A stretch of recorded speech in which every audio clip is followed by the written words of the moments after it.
E aí galera, e aí homem, e aí mulher, vamos aqui para mais uma aula de segurança e auditoria de sistemas, desta vez falando sobre a norma britânica BS 7799-3, que é uma norma adotada internacionalmente para identificação, análise, monitoramento de riscos sobre os ativos de uma organização.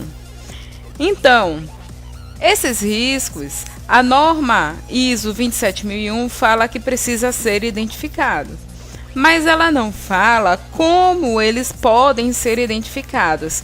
E essa norma britânica, ela fala exatamente isso. Então é um complemento, uma complementação sobre como você pode identificar os riscos relacionados aos ativos da organização, como você pode tratar esses riscos e fazer um monitoramento constante, porque novos riscos podem surgir, novos riscos podem nem mais existir, enfim.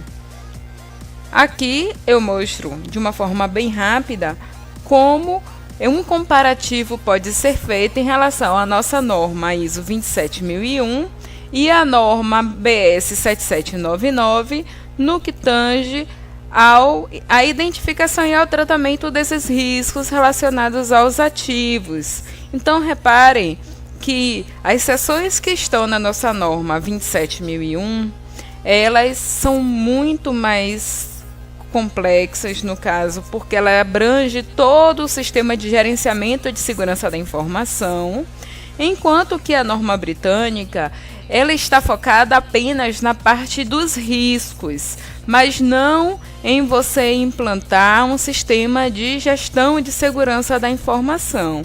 Ela tange apenas a parte de riscos, em como você pode identificar, como você pode avaliar esse risco, fazer um monitoramento constante e, se possível, uma revisão periódica desses riscos identificados. Então, como a gente pode relacionar?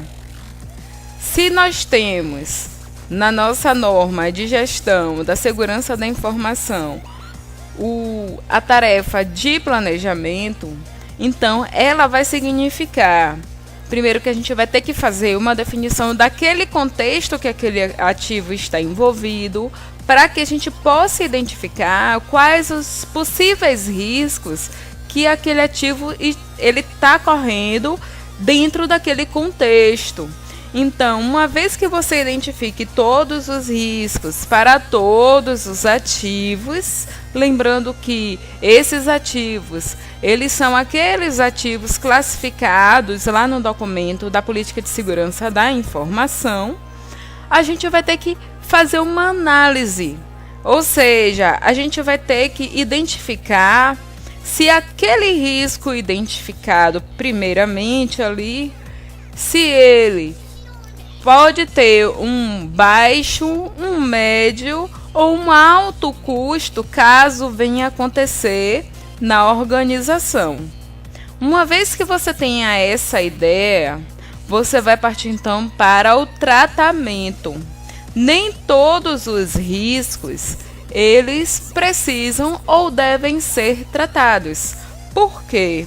Porque isso varia muito em relação ao custo-benefício daquele ativo para a organização.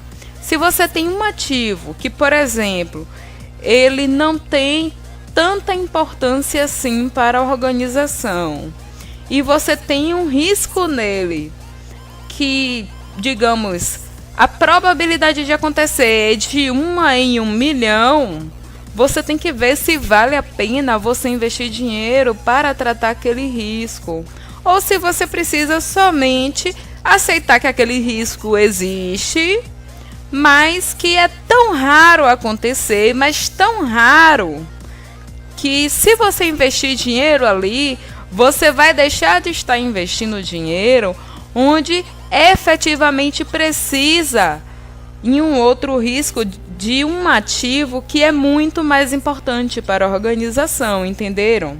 Então, uma vez que você faça esse planejamento de se você vai tratar esse risco de uma forma ou de outra, você então vai fazer a parte de execução, ou seja, você vai pegar aquele plano de identificação, tratamento e análise do risco e colocar em prática, ou seja, você vai implementar aquele tratamento para aquele risco. Então, se por exemplo, você viu que para um determinado risco, digamos, para um firewall, você viu que você tem que ter uma política de proteção dele, e você para isso precisa de um outro equipamento, então você já vai comprar esse equipamento.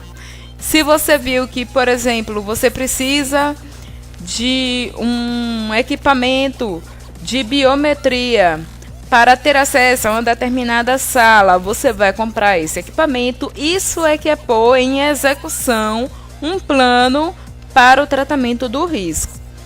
Feito isso, passamos então para a fase de monitoramento, que é a verificação. Você vai ficar monitorando aquele ativo para saber se aquela atitude que você teve para tratar aquele risco está tendo efeito, se ele está sendo efetivo. E por último, você passa para a fase de ação, ou seja, você vai ficar verificando se aquela sua estratégia de monitoramento está dando certo ou se pode melhorar e como pode melhorar. Então isso torna o processo de melhoria algo contínuo. Então, como que a gente pode relacionar a política de segurança da informação e a norma DS 7799-3? Bem, a política de segurança, ela vai primeiro classificar os meus ativos, para depois eu pegar os meus ativos e inserir em cada rótulo da classificação que eu criei. Então, uma vez feito isso, eu vou saber quais ativos eu vou precisar analisar os riscos e os tratamentos para os respectivos riscos. Vejam que não é algo solto, eu não vou tratar risco para qualquer ativo sem eu ter primeiro classificado esse ativo. Então, justamente por conta disso, é que eu vou saber qual será o ativo que eu vou estar analisando. Então, através da adoção de processos, os usuários entendem a importância de, primeiro, entender os requisitos de segurança da informação do negócio e necessidade de estabelecer políticas e objetivos para a segurança da informação. Por quê? Porque você precisa primeiro saber como você tem que ter aquele ativo seguro, ou seja, quais os requisitos de segurança que aquele ativo precisa para você conseguir implementar algo dentro do orçamento destinado para o tratamento e análise de riscos. Todo mês, a empresa, a organização, ela deve destinar uma porcentagem de sua receita para a análise, o tratamento e a melhoria do tratamento desses riscos. Então, dessa forma, você vai ter a certeza da continuidade do tratamento desse risco. De que quando você verificar que tem algo que pode melhorar, você vai conseguir fazer essa melhoria. Se você vê que algo está deficiente em relação ao tratamento do risco, você vai também conseguir fazer algo mais efetivo. Se tem algum ativo que está faltando ter uma análise mais aprofundada dos seus riscos e é um ativo importante, você também vai conseguir fazer com que esse ativo tenha a sua política lá de análise de riscos. Então, você vai precisar selecionar, implementar e operar controles no contexto do gerenciamento do risco do negócio da empresa como um todo, monitorar e revisar a performance e efetividade de um SGSI para gerenciamento de riscos de negócio e, por fim, um melhoramento contínuo baseado nessas medições, como a gente já estava falando antes. O tratamento, a identificação e o tratamento dos riscos de um ativo é um ciclo. Esse ciclo ele fica contínuo enquanto esse ativo existir na organização. Então, uma vez implementado, você vai dar continuidade enquanto esse ativo existir.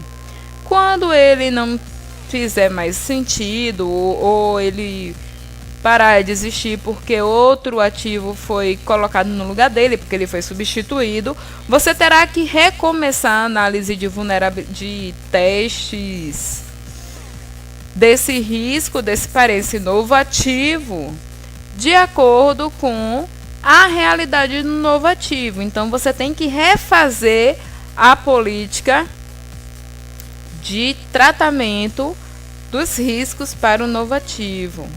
Então,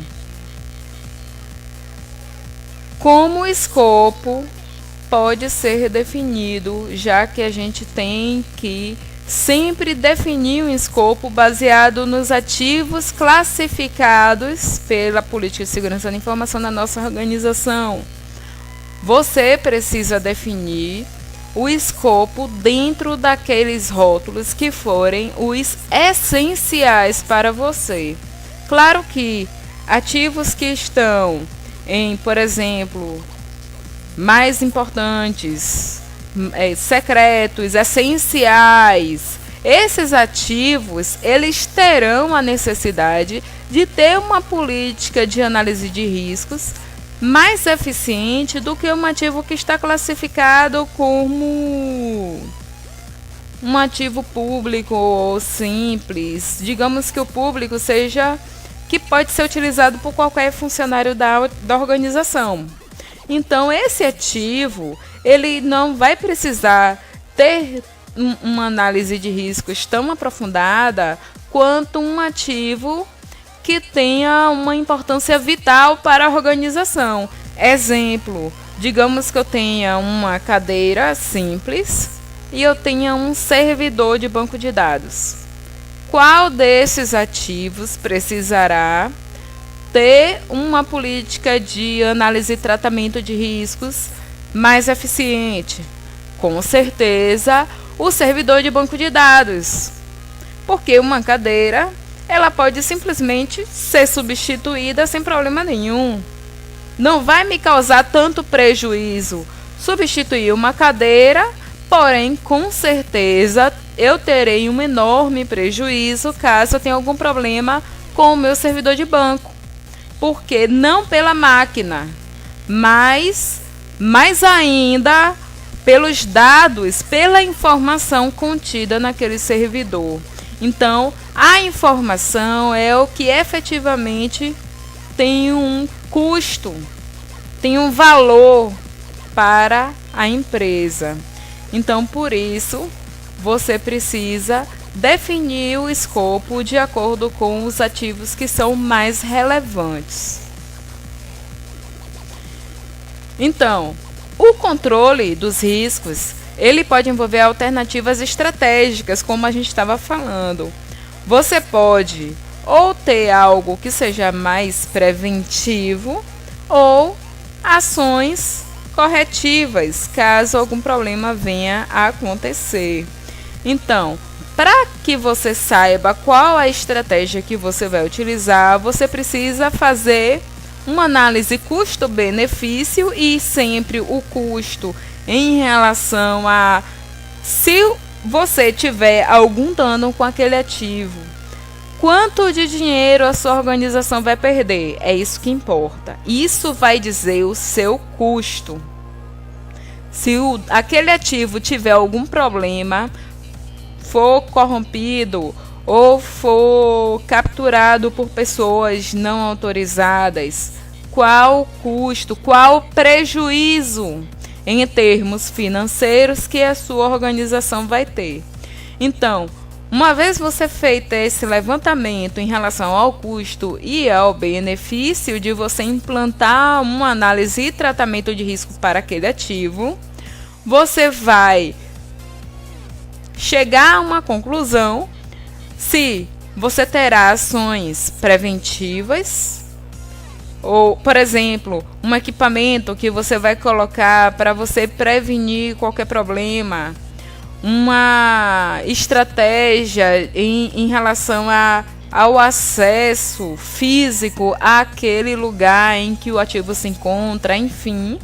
Ou se você vai ter uma ação corretiva, por exemplo, aquele ativo ele não é tão importante para você assim, o custo dele, o prejuízo que você vai ter caso aconteça algum problema com ele também não é tão grande, não é tão significativo, e aí por isso você prefere deixar a coisa acontecer para você fazer uma correção, porque isso vai lhe sair mais barato no final das contas.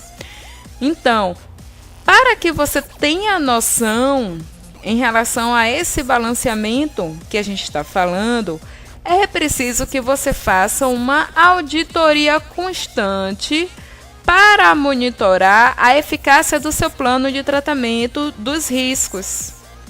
Então, se você faz essa auditoria, você vai saber se houve algum problema, se teve algum risco que não foi identificado, se a sua empresa teve algum prejuízo financeiro por um risco que você não identificou, ou ainda uma outra situação, se você subestimou um risco. Você achava que um determinado ativo ele ia ter um risco que na verdade era pequeno, porém quando esse risco aconteceu por causa de uma vulnerabilidade, alguma coisa assim, ele tomou proporções muito maiores do que você esperava. E aí você vai ter que analisar se seria válido ocorrer aí uma melhoria no tratamento de risco desse ativo. Então, quando a gente fala em uma política de gestão de riscos de um ativo, na verdade estamos falando em documentos.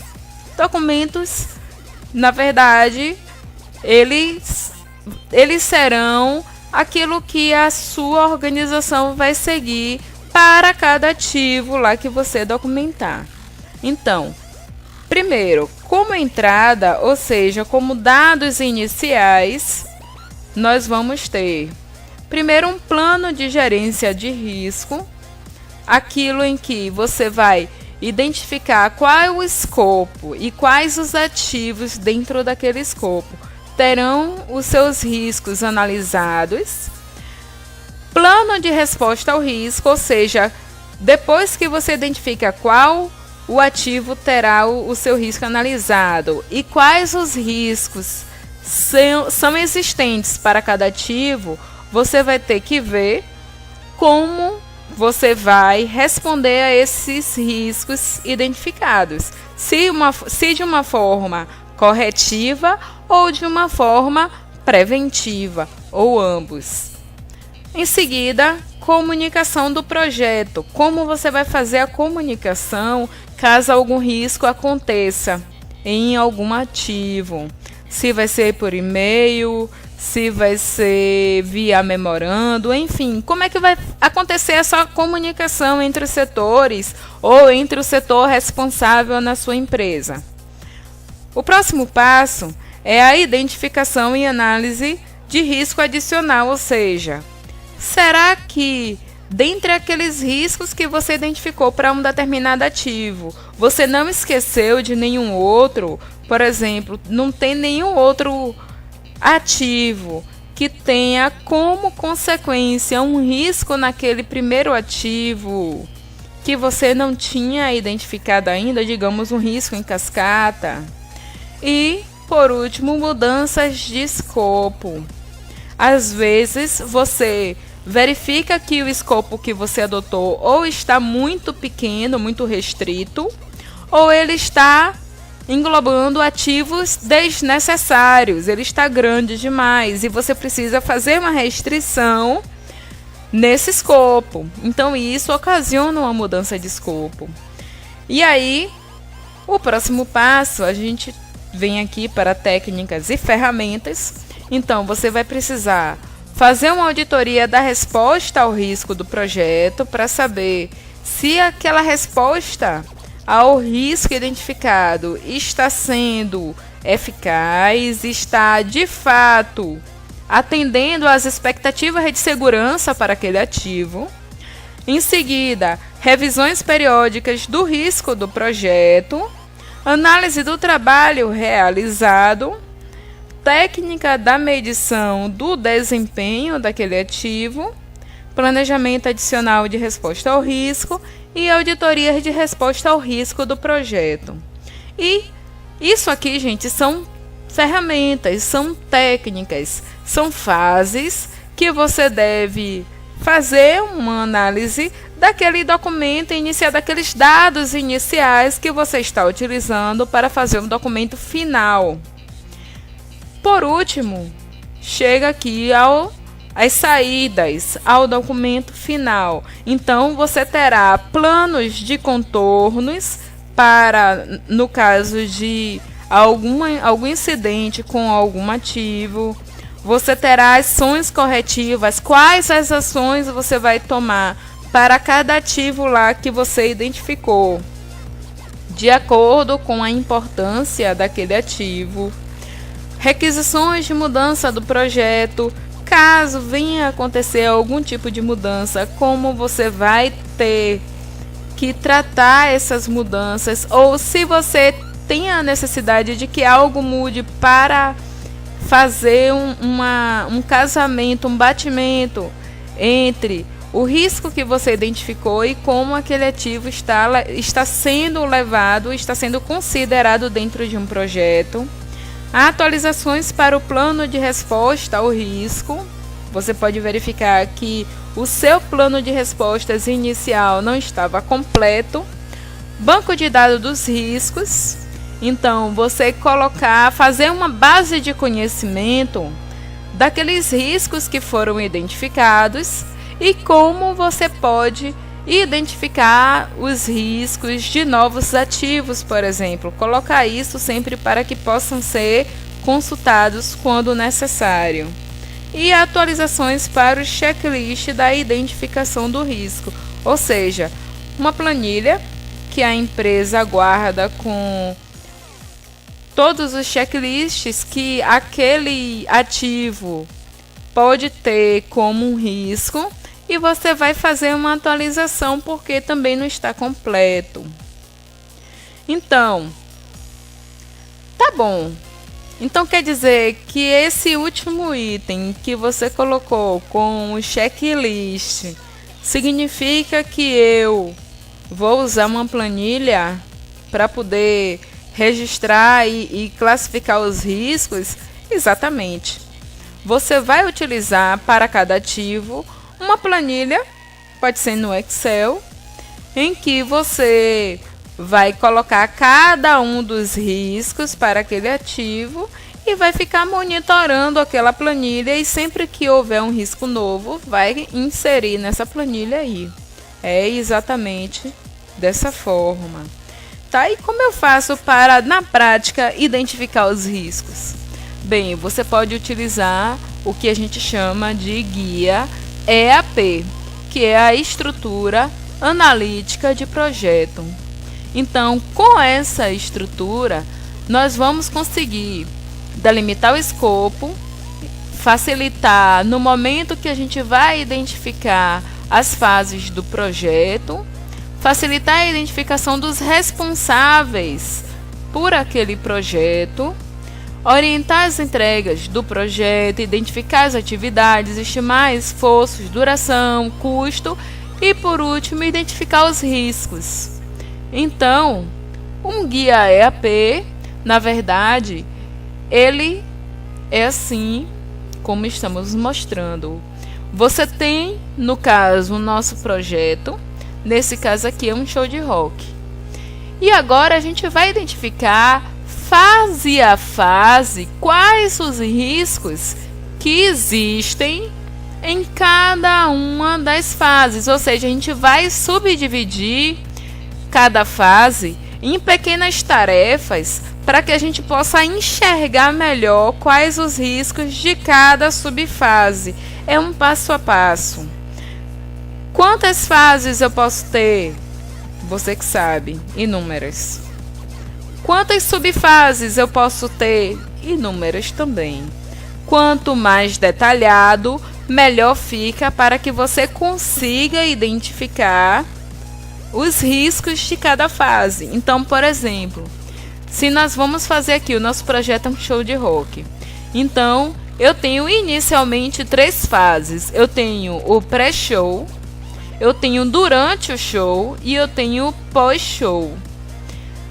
No pré-show, então, quais são as tarefas que eu preciso fazer?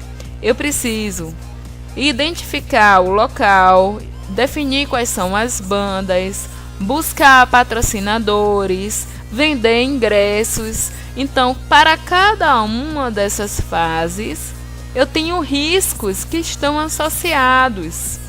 E para cada fase, para cada subfase dessa daqui, eu vou catalogar quais os riscos e como eu posso fazer um plano ou de contorno ou um plano preventivo para aquele risco identificado. Então, por exemplo, digamos que aqui na fase de identificação do local, eu esteja procurando um local para comportar uma determinada quantidade de pessoas que vão assistir ao meu show. Então, qual o risco? Eu posso não ter locais disponíveis para a data que eu estou pretendendo realizar o show. Eu posso ter um local disponível, porém, nesse local eu ter um outro evento para esse dia. Eu posso precisar fazer uma transferência de data, porque por algum motivo o dono do local não quis fazer a locação para aquele dia pretendido. Por exemplo, na subfase de definição das bandas, eu posso tentar o contato com uma banda que não está disponível para o dia pretendido. E aí eu vou ter que fazer ou contato com uma nova banda, ou esperar um dia e remarcar a minha apresentação, meu show, para um dia que a banda que eu quero esteja disponível. Então tudo isso são riscos que estão associados a cada subfase e, consequentemente, a cada fase do meu projeto. Então, se eu tenho aqui a fase de execução do show, quais são as subtarefas, as subfases? Eu preciso fazer um controle de fluxo de pessoas, fazer o controle da iluminação, fazer a execução das músicas pela banda. Então, vai que eu tenha, por exemplo, durante o controle da iluminação, o meu quadro lá de controle, a minha mesa da iluminação, falhe, pife. Então, qual é a minha estratégia para solucionar esse risco?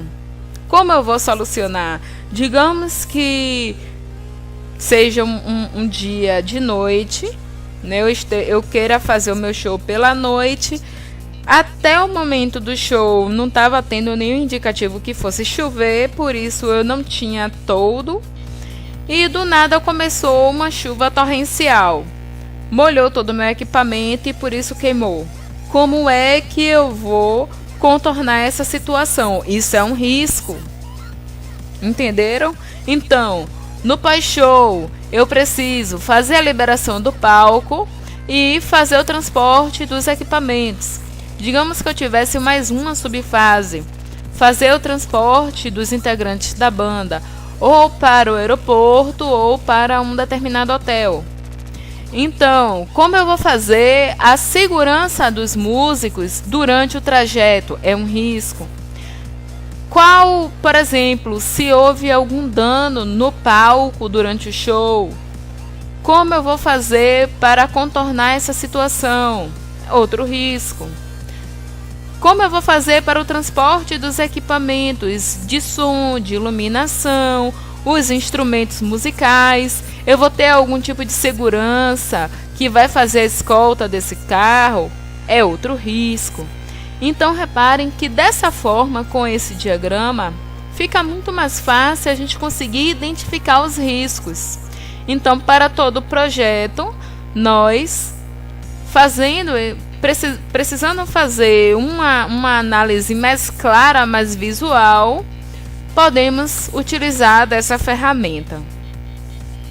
Aqui é um outro exemplo de um EAP, já de outra situação, e dessa forma aqui é por entrega, ou seja, eu tenho um determinado projeto e de acordo com as tarefas que eu vá precisando integrar é que eu vou construindo as minhas subfases. Então, se eu vou montar uma rede de computador, eu tenho duas coisas que eu preciso fazer, ou seja, duas entregas principais: a política de uso e a infraestrutura. Dentro dessas duas entregas principais, eu vou ter subentregas. Então, dentro da infraestrutura, eu terei a parte elétrica, a parte de link, a parte de arquitetura e a parte dos equipamentos. E aí, mais uma vez, através dessas subfases, ou seja, dessas subentregas, eu irei fazer a análise e a identificação dos meus riscos. Da mesma forma, para a entrega de política de uso, eu terei como subentregas qual o propósito da política de uso, qual a segurança, quais os padrões que eu irei utilizar e quais as regras para a utilização da minha rede. Então, de acordo com cada subentrega desta, eu terei quais os riscos e como eu vou fazer o tratamento desse risco. Então, os riscos, gente, eles podem ser classificados em 3 categorias. Os riscos conhecidos, ou seja, aquele que você já passou em algum outro projeto anterior e que por isso você sabe exatamente qual é o seu impacto e como você pode tratar esse risco. Os riscos parcialmente conhecidos, quando você tem uma vaga ideia de qual seria o impacto e a probabilidade de acontecer, mas como nunca aconteceu, você não sabe qual o real impacto desse risco para o seu projeto. E aquele que é desconhecido, ou seja, nunca aconteceu, você também nunca identificou, nunca imaginou que aquilo pudesse acontecer, que aquilo poderia acontecer, e aí você não tem uma estimativa objetiva para aquele risco. Então, gente, como aqui um exercício, o primeiro exercício, eu quero que vocês façam primeiro um diagrama EAP para você conseguir identificar esses riscos dessa situação. E aí, depois desse diagrama, você conseguir identificar quais os riscos em cada subfase. Então, cenário: uma empresa de perfumes está em fase de implantação de um sistema de gestão de segurança da informação e necessita fazer uma análise de riscos para o negócio como parte da base do SGSI. De acordo com as ferramentas apresentadas, fazer um EAP e preencher a planilha modelo com os riscos identificados de acordo com a sua criticidade. Então, a planilha modelo vocês vão elaborar. Vocês vão colocar ativo, no caso a fase, e o risco que aquela fase foi identificado naquela fase. Então, uma vez que você tenha todos os riscos para todas as fases, você terá concluído aí o exercício. Então, Identificar perdas e impactos causados pelo comprometimento da confidencialidade das informações ou roubo das informações restritas da empresa. Porque quando você está identificando um risco, na verdade você está identificando qual é o impacto financeiro para a sua organização. Então, sempre pensem desta forma. O risco para uma organização é quanto em dinheiro a minha empresa vai perder se aquele risco acontecer. Por isso, você precisa tratar aquele risco ou não. É esse o pensamento. Então, quando a gente tem uma identificação de risco, na verdade, a gente está com o coração do sistema de gestão de segurança da informação na mão. Por quê? Porque se você não tiver essa análise, seria impossível você determinar quais seriam os conjuntos de medidas de segurança que você adotaria para cada ativo daquela sua organização. Você não tem como dizer qual é a sua estratégia de segurança se você não souber qual o ativo que você deseja proteger e como você quer proteger aquele ativo. Ou seja, qual é o grau de importância daquele ativo para a sua empresa. Então, o que é um risco aceitável? Um risco aceitável é aquele, como a gente já falou antes, que você sabe que pode acontecer, mas é tão raro e às vezes é custoso demais para um ativo que não tem tanta importância assim, tão significativa para a sua organização, que você prefere conviver com aquele risco do que ter algum gasto financeiro para proteger a sua empresa ou o seu ativo daquele risco. A depender do ativo, você ter, por exemplo, eu não vou, digamos, gastar 50 mil, um exemplo, em uma empresa para proteger uma cadeira que me custa R$200. Eu sei, digamos, que alguém poderia quebrar aquela cadeira ou levar aquela cadeira mesmo, colocar lá embaixo do braço e levar a cadeira embora.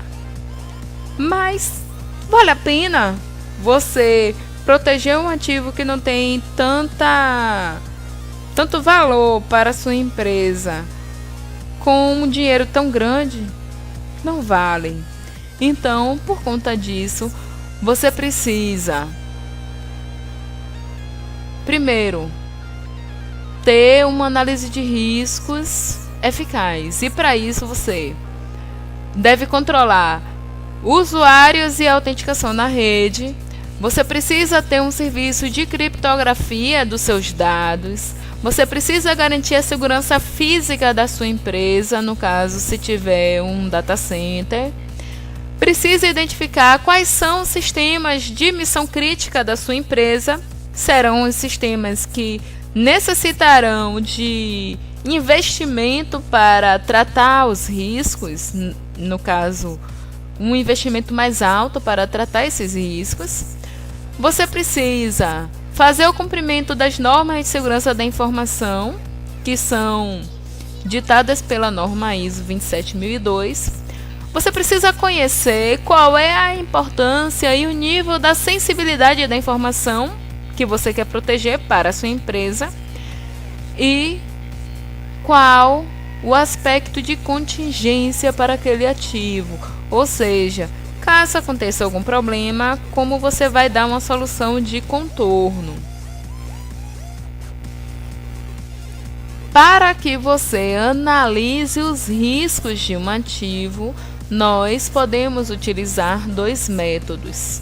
Isso depende muito dos dados que você tenha disponíveis de projetos passados. O primeiro método é análise qualitativa. Essa análise, ela não vai utilizar dados concretos, números concretos, mas sim uma estimativa de perda. Você vai estimar de acordo com o valor estimado do risco, do valor agregado de cada ativo, qual seria a sua perda financeira caso algum risco acontecesse lá em algum ativo. Isso aí é o método mais utilizado, porque você na verdade vai fazer algo empírico. Você vai ter uma estimativa baseado em dados, digamos, fictícios. Você acha que é aquele valor, e aí que se você tivesse algum problema com um determinado ativo, a sua empresa iria, na verdade, perder X de acordo com a sua estimativa. O segundo método é o método quantitativo. E esse sim, você vai mostrar com dados reais, geralmente de projetos passados, qual é a sua perda financeira efetiva, ou seja, aquela perda real. Aquele dado ele está mais próximo da realidade porque foi baseado em cálculos. E qual a estimativa dos custos e valores relacionados à ameaça e à proteção daqueles ativos. Apesar de ser um método mais demorado, porque você vai realmente pegar os dados de incidentes passados com aqueles ativos para fazer esse cálculo, isso é um método mais custoso, porque você vai passar alguns dias, talvez, calculando esses valores, mas é um método mais exato. É algo que te traz a uma maior realidade do seu valor financeiro, tanto para investimento, né, na proteção dos ativos, como de perda. Então, como a gente pode fazer a comparação entre o método quantitativo e o qualitativo? O método quantitativo ele é baseado em resultados objetivos, em valores reais. Já o qualitativo, valores subjetivos, na verdade, achismo. No método quantitativo, você tem que fazer cálculo para poder chegar ao seu resultado final. Um cálculo bem mais complexo, porque envolve valores reais. Já no método qualitativo, você tem um cálculo bem simples, porque aquilo tudo não passa de uma estimativa. No método quantitativo, os valores financeiros são atribuídos ao risco, porque você já passou por aquele risco, então você sabe exatamente quanto a sua empresa perdeu de dinheiro naquela situação que foi vivenciada. Já no método qualitativo, você não tem uma valoração do risco, porque você, na maioria das vezes, desconhece aquele valor que nunca passou. Grande tempo e esforço são necessários para atribuir as taxas de risco no método quantitativo, porque, como a gente está falando, o método quantitativo você precisa de valores exatos, de valores reais. Já no método qualitativo, você terá um trabalho menor para atribuir valores a essas taxas de risco, porque são coisas estimadas. O método quantitativo facilita o cálculo do custo-benefício, porque você sabe que aqueles dados apresentados são dados reais, são valores que aconteceram no passado e que você sabe que estão bem próximos, se não refletindo a realidade mesmo. Já no método qualitativo, você não tem como calcular o custo-benefício, porque tudo não passa de uma estimativa, que pode ser para mais ou para menos. E aí, entra a política de diminuição de riscos.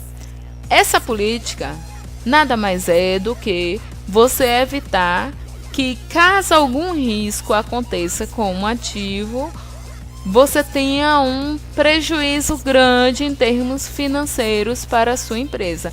Então, o seu objetivo primordial sempre será reduzir a sua receita gasta tratando ativos tanto corretivamente quanto preventivamente em relação à ocorrência de incidentes.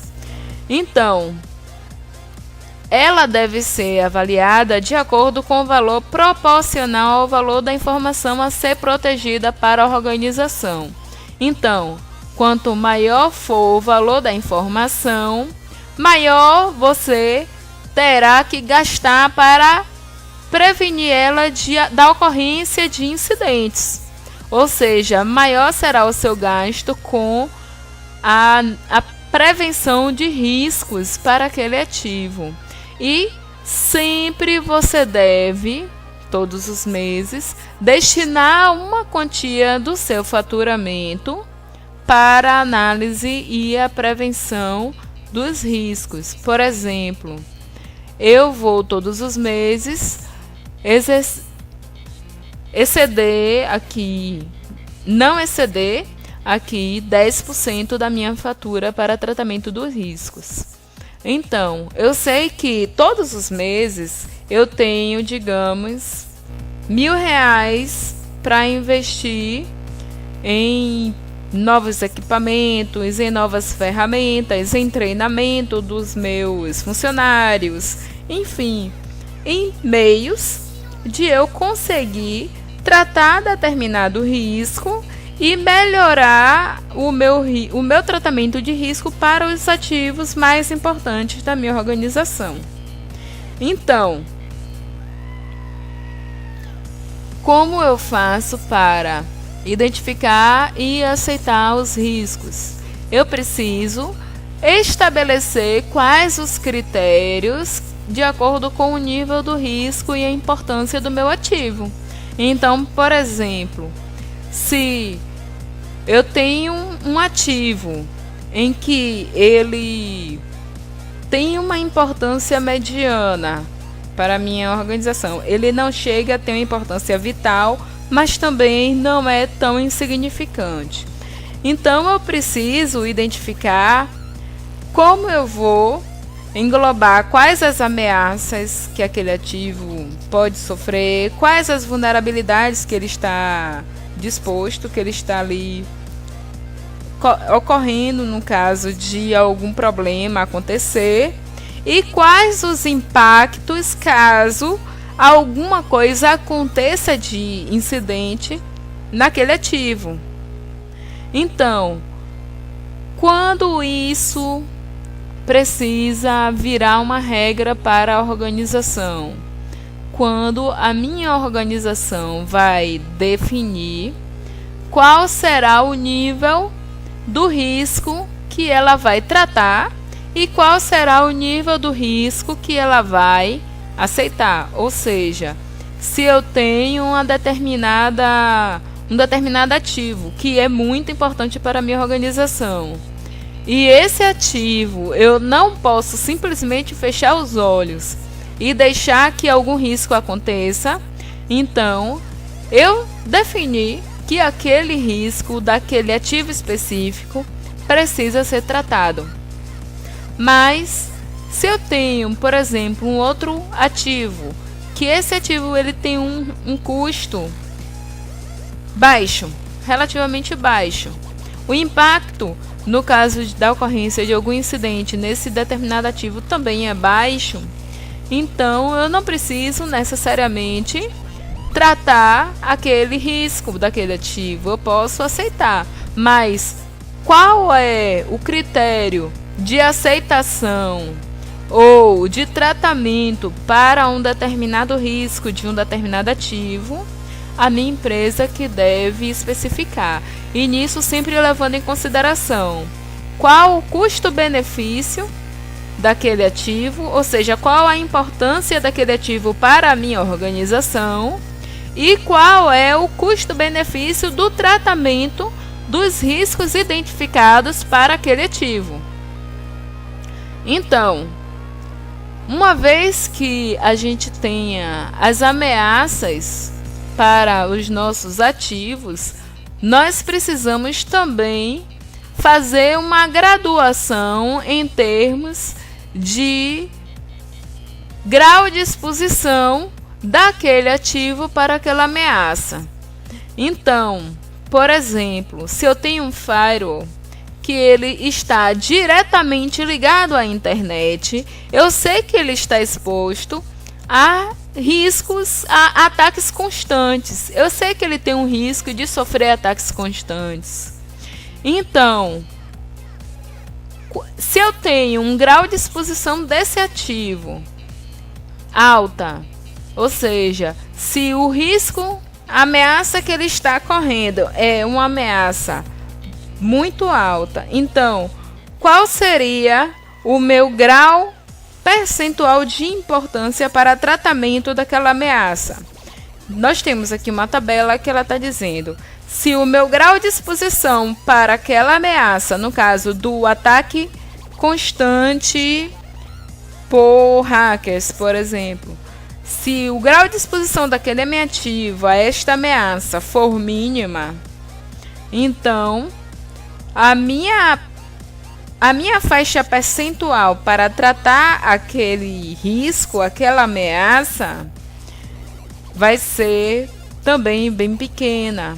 Eu não vou necessariamente precisar tratar. Então, eu tenho, se o grau de exposição for entre 1 e 20, digamos 1 e 20%, eu não preciso tratar aquele risco, aquela ameaça. Já se eu tiver um grau de exposição entre 81% e 100% para o meu determinado ativo, eu tenho que o grau de exposição daquele ativo é máxima e por isso eu preciso tratar. Então, o critério para você tratar ameaças varia de acordo com o grau de exposição daquele ativo àquela ameaça. E esse grau de exposição vai sempre seguir uma tabela como essa aqui. Você tem as porcentagens, que é no caso o seu grau de exposição e qual é o rótulo que aquele grau de exposição se encaixa. Quanto maior for a exposição, mais eu precisarei investir para tratar aquele risco, ou seja, para fazer com que aquele ativo esteja protegido. Já com as vulnerabilidades, temos também critérios bem similares em relação aos critérios utilizados pelas ameaças. Lembrando, gente, uma coisa: o que é uma ameaça e o que é uma vulnerabilidade? A diferença entre os dois.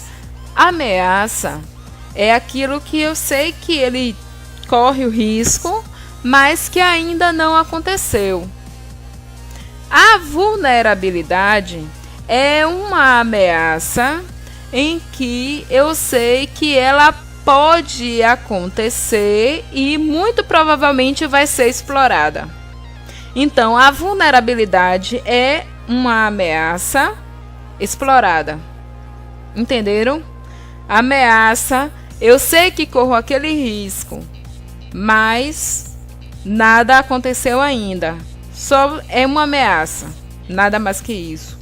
A vulnerabilidade é a exploração da ameaça. É uma ameaça que foi explorada. E por isso o meu sistema, o meu ativo, está vulnerável. Então, da mesma forma, eu vou tratar o meu ativo de acordo com a vulnerabilidade, levando em consideração a faixa de exposição daquele ativo àquela vulnerabilidade.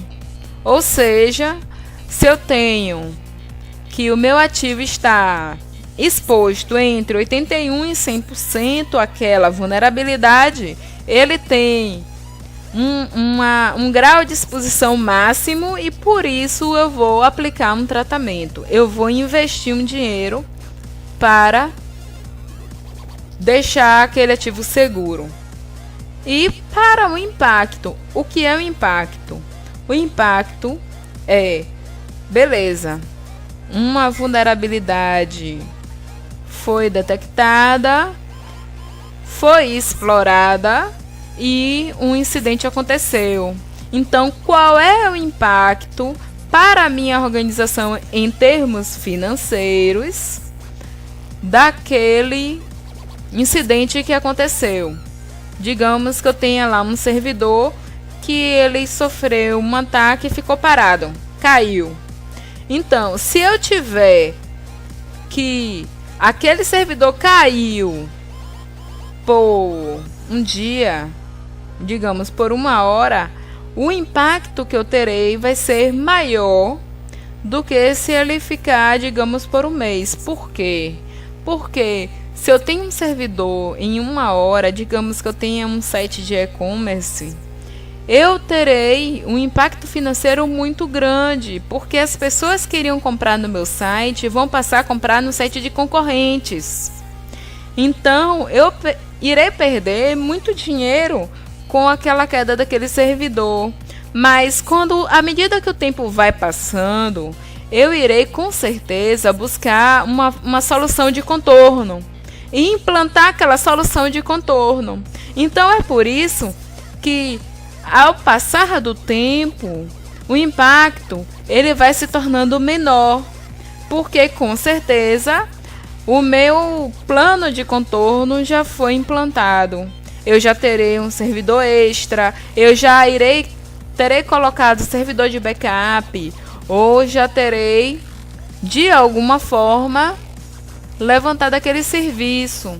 E aí o meu impacto ele vai reduzindo ao passar do tempo. Então, depois que a gente tem todos esses critérios que já foram apresentados, vamos para o cálculo do risco.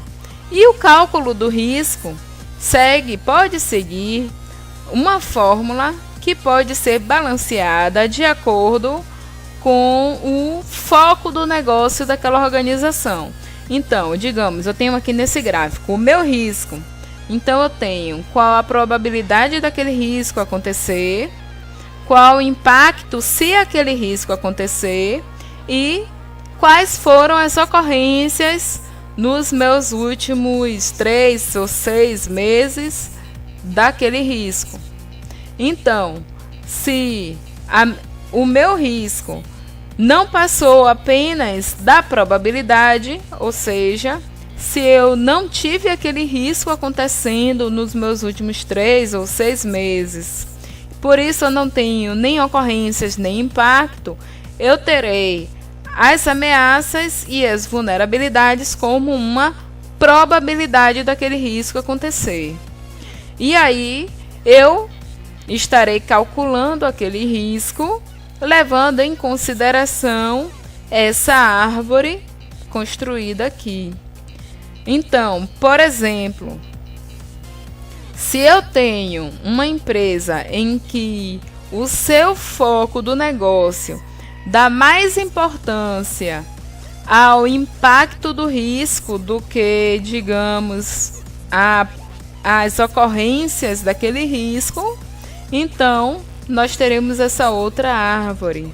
Eu tenho o meu risco, eu tenho a minha probabilidade daquele risco acontecer e quais os impactos se aquele risco acontecer.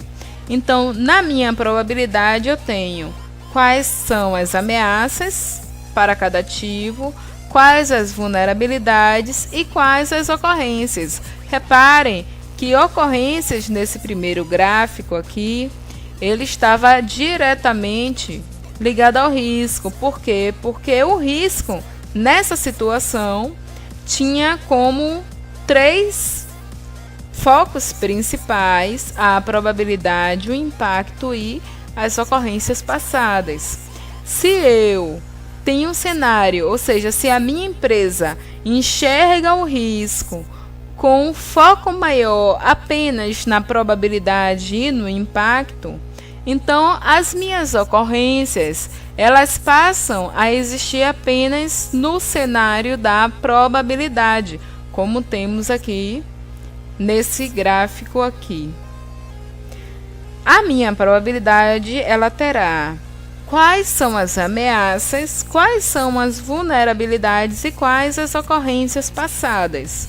Se eu tenho, por exemplo, uma empresa que se preocupa apenas com qual o impacto sem probabilidade, então eu terei já outro gráfico diferente, onde o meu impacto estará diretamente ligado ao risco e os demais itens são subitens do meu impacto. Então, quando estamos passando para a identificação dos ativos, nós precisamos identificar também qual é o proprietário daquele ativo, ou seja, qual o setor responsável por aquele ativo que precisa ter um cuidado com aquele ativo. Então, quando nós vamos ter aqui um cenário de ameaças para a tecnologia da informação, nós temos que qual é o serviço que nós estamos analisando? Manter o serviço de rede. De quem? Da tecnologia da informação. Esse é o setor da minha empresa, que é o proprietário desse serviço de manter os serviços de rede. Dentro de manter os serviços de rede, eu tenho esses três ativos. Eu tenho o firewall, o servidor de arquivos e o servidor de correio eletrônico, o servidor de e-mail. E aí, quais as ameaças que esses ativos estão expostos? Tenho invasor interno, invasor externo, vírus e variação de energia. Estas são as ameaças para esses ativos. Então, uma vez que eu tenho essas ameaças, eu faço o meu primeiro gráfico relacionando qual o meu proprietário, que no caso o setor responsável da minha empresa, qual o serviço que ele está responsável, quais os ativos que estão relacionados com aquele serviço e quais as ameaças que aqueles ativos estão expostos. O próximo passo seria identificar quais as vulnerabilidades ligadas àquelas ameaças que aqueles ativos estão expostos. Então, o meu setor de tecnologia da informação continua sendo responsável pelo serviço de manter serviços de rede, contendo como ativos o firewall, o servidor de arquivos e o servidor de correio eletrônico. Então, qual a vulnerabilidade?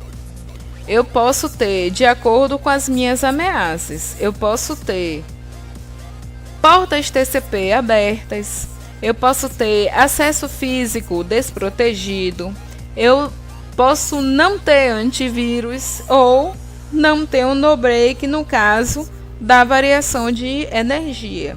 Então, reparem que as minhas ameaças e as minhas vulnerabilidades estão relacionadas. Eu sempre vou, qual é a minha ameaça? Invasor interno? Beleza. Qual é a minha vulnerabilidade que está relacionada com aquela ameaça? As portas TCP estão abertas. Se eu tenho um invasor externo como uma ameaça, por que eu tenho aquela ameaça? Porque eu tenho a vulnerabilidade que o meu acesso físico não está com a sua devida proteção. Se o meu vírus é uma ameaça, então qual é a vulnerabilidade? Eu não tenho antivírus. Então, gente, para cada ameaça detectada, vocês terão que identificar quais as vulnerabilidades que são a causa daquela ameaça. E aí, depois da identificação, a gente faz uma tabela, como essa tabela aqui apresentada, como a tabela resultante da identificação de vulnerabilidades. Então, qual é o meu processo que eu estou analisando? Manter serviços de rede. Quem é o proprietário? O setor de TI. Qual é o ativo? Firewall. Quais são as ameaças? Invasor externo, invasor interno, vírus e variação de energia. Quais as vulnerabilidades relacionadas com as ameaças identificadas? Para o invasor externo, eu tenho que as minhas portas TCP estão abertas. Para o invasor interno, eu tenho sem controle de acesso físico. Para o vírus, eu tenho sem sistema antivírus. E para a variação de energia, sem no break. Então, para cada ativo, eu terei que criar uma nova linha na minha tabela, mostrando quais as ameaças e quais as vulnerabilidades para aquele ativo. Dessa forma, nós vamos construindo a nossa tabela final, ou seja, nós vamos construindo então, se aquela vulnerabilidade acontecer, qual será o impacto para a minha organização relacionada com aquele ativo. Então, por exemplo, eu tenho aqui nesse novo gráfico já mostrando qual o impacto.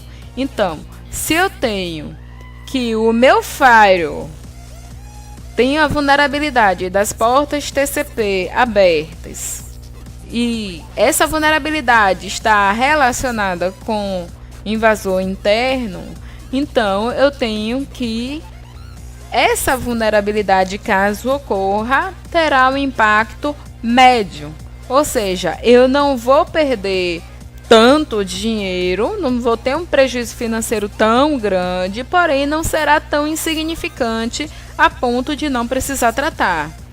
Se eu tenho aqui o meu servidor de arquivos, eu terei aqui o acesso físico daquele servidor que está desprotegido, que essa vulnerabilidade está relacionada com a invasão externa e o impacto para a minha organização também será médio. Já se eu tiver algum problema, alguma vulnerabilidade que ocorreu no meu servidor de correio eletrônico, eu terei um impacto alto, porque o meu impacto financeiro será muito maior. E aí, eu identificando os impactos para as respectivas vulnerabilidades relacionadas às ameaças de cada ativo, eu terei essa tabela final aqui. Então, eu tenho para o serviço, o processo de manter serviços de rede, cujo proprietário é o setor de TI. Eu tenho o meu ativo firewall. Qual é a minha ameaça? Invasão externa. Então, qual é a minha vulnerabilidade? Portas TCP abertas. Qual é o impacto financeiro para a minha organização? Média. Se eu tiver, nesse caso aqui de baixo, o meu servidor de correio eletrônico e eu tenho aqui o invasor interno, que como ameaça, cuja vulnerabilidade é sem controle de acesso físico, se essa vulnerabilidade ocorrer, então o impacto para a minha organização será alto e por isso eu irei perder muito mais dinheiro, a minha perda financeira será muito maior. E aí, de acordo com essa tabela, e de acordo com a classificação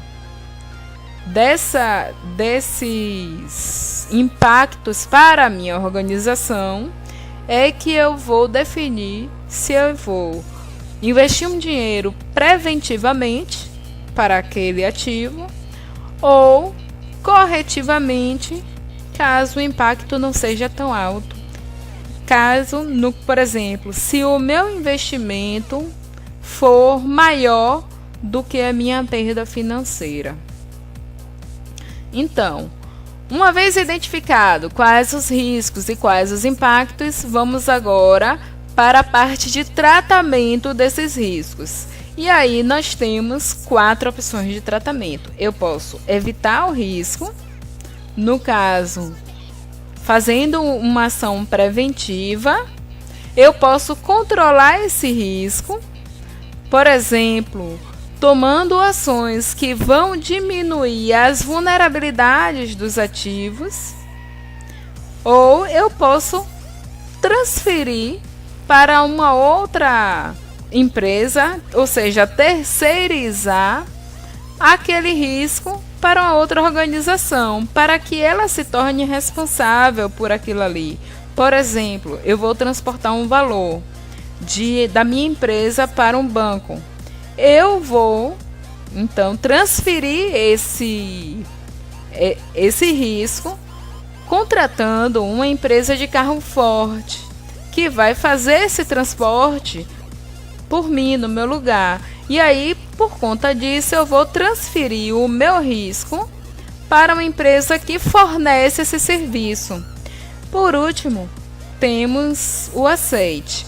A aceitação, beleza, eu aceito que esse risco acontece, não vou tomar nenhuma ação, porque eu tomar uma ação é mais caro do que caso esse risco venha a acontecer, ou então a probabilidade do risco acontecer é tão pequena, é tão ínfima, que não vale a pena investir tanto dinheiro, e por isso eu sei que isso pode acontecer, mas deixa isso quieto aí. Então, gente, alguma dúvida? Postem aqui nos comentários, me enviem um exercício, né, aquele que a gente já passou nos primeiros slides. E é isso aí, gente. Até a próxima!